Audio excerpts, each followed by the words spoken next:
My name's Deirdre Gilbert, and I have lived in Colorado Springs since 1981.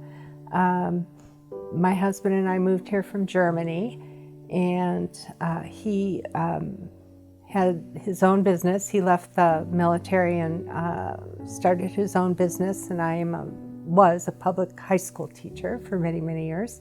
Around the year 2000 is when we started to notice that our son was exhibiting odd behavior, and we didn't know what it was.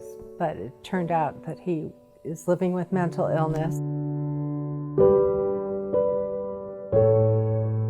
When the 4 officers arrived at the door, I was really afraid. I was frightened. I remember feeling I was afraid that something bad was going to happen because my son was not responding the way that one of the officers anyway wanted him to respond, and I could pick up on that, and my son kept getting out of his chair and the officer kept saying, "Sit down," and I just was like, oh, and it was really frightening.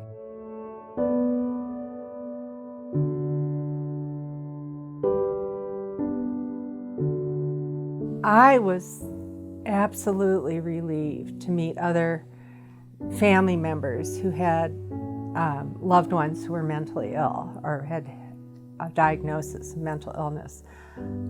I felt so isolated. A lot of my friends kind of just left my life because of this. They had fears of their own, I'm sure. But it was very difficult. And NAMI provided me with a lot of education, a lot of connections. I suddenly felt like I wasn't alone in the world. I'm Sergeant Frederic with the Colorado Springs Police Department, and I'm the Wellness Sergeant. In the CIT process, we invite NAMI parents or loved ones to come out and talk to the officers. And what it helps with is the shared experience, right? So we can see how it affects the family members, and we can see that this can affect anybody. So when we see that it can affect police officers, it can affect all first responders, it can affect everybody out there, it makes it more humanizing.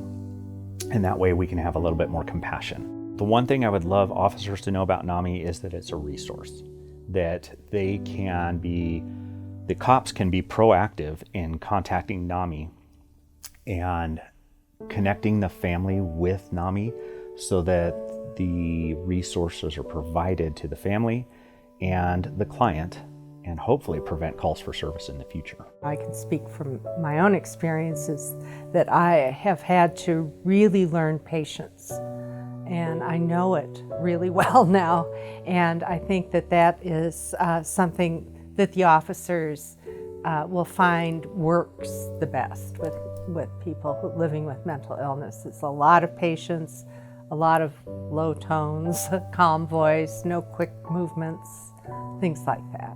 And all of that is learned in NAMI.